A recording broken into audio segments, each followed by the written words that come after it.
Bienvenue sur cette vidéo. Je viens te parler aujourd'hui de 7 erreurs que tu fais sur ta peau et comment y faire pour y remédier. Voilà, 7 erreurs qui t'empêchent de pouvoir avoir une belle peau.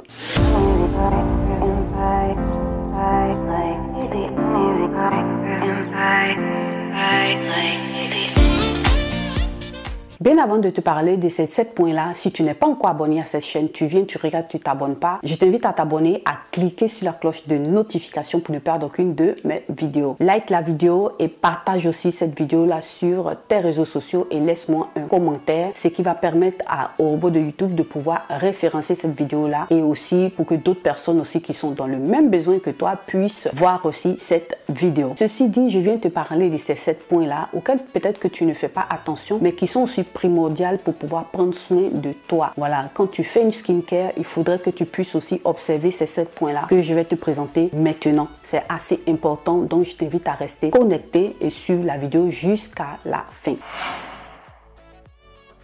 Le premier point, c'est de ne pas bien laver son visage. C'est assez important. Voilà, nous avons un monde qui est l'atmosphère qui est remplie de pollution. Nous avons aussi des sécrétions naturelles que produit notre corps que nous devons éliminer parce que nous avons à la surface de notre peau des bactéries qui sont très bonnes et celles-là qui sont nocives pour notre peau. Donc tous ces éléments-là réunis, nous devons bien les enlever avec le nettoyage. Donc c'est assez important de pouvoir bien nettoyer sa peau. Moi, je viens ici te proposer quelques éléments, je vais te mettre les images, des éléments que tu vas venir utiliser pour bien nettoyer ta peau et je t'invite aussi à pouvoir faire le plus souvent le double nettoyage, ce qui va te permettre encore de mieux nettoyer ta peau, voilà, et qui va aussi t'aider dans le même temps à ne pas agresser ta peau et tu vas voir qu'elle sera bien propre. Donc en fonction de ton type de peau, je te mets là les images, je te propose des huiles nettoyantes, voilà, qui vont t'aider. Tu en trouves chez Bioderma si tu as une peau normale, une peau sèche, une peau sensible, et tu as aussi des eaux micellaires, des baumes. Je vais te mettre toutes les images pour que tu puisses aussi checker et puis choisir ce qui est le mieux pour ton type de peau,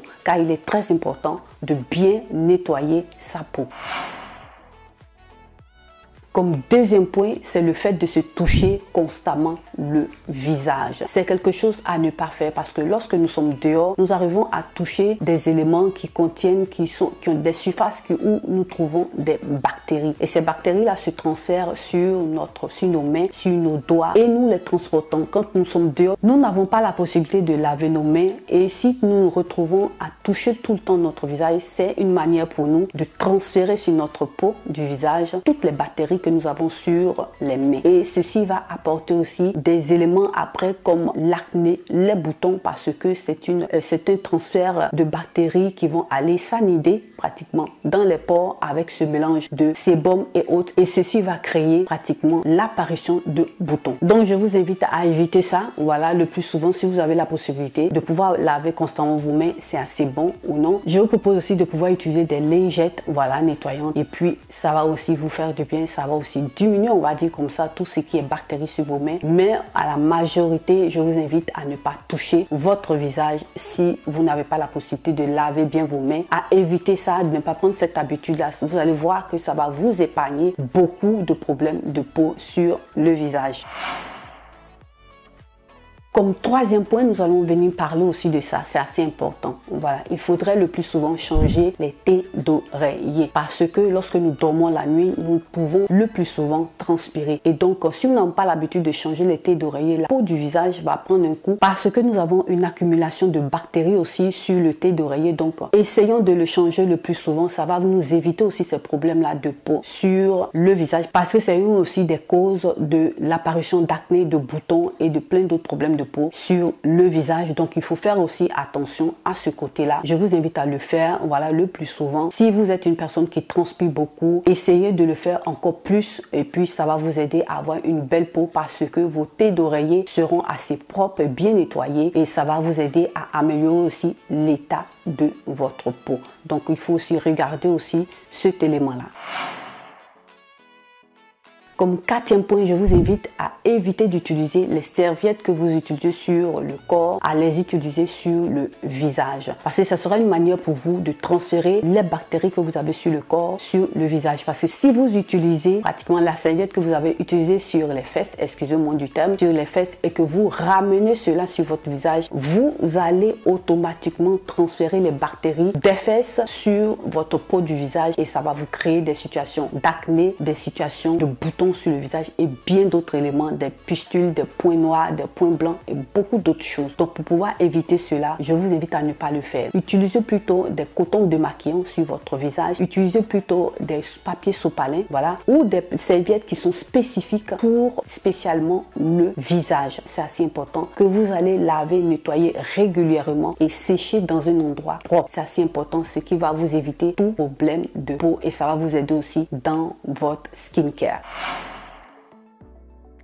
Donc, comme cinquième point que je viens vous proposer, c'est de pouvoir faire attention, voilà, quand vous appliquez vos produits, de ne pas agresser votre peau. Vous allez venir utiliser des produits de façon soft, douce sur votre peau, en faisant des mouvements circulaires si vous appliquez une crème, en faisant aussi, si vous êtes en train de faire un nettoyage, en faisant aussi des mouvements doux. Voilà, faut pas aller agresser la peau, aller frotter le visage fortement parce que votre peau va s'irriter et elle va se défendre en créant plus de mélanine, en créant plus de sébum en fonction de votre type de peau et ça peut vous laisser d'autres conséquences que vous ne désirez pas sur votre visage. Donc il serait mieux de pouvoir être doux avec la peau, de ne pas agresser la peau avec des mouvements forts, avec des mouvements agressifs.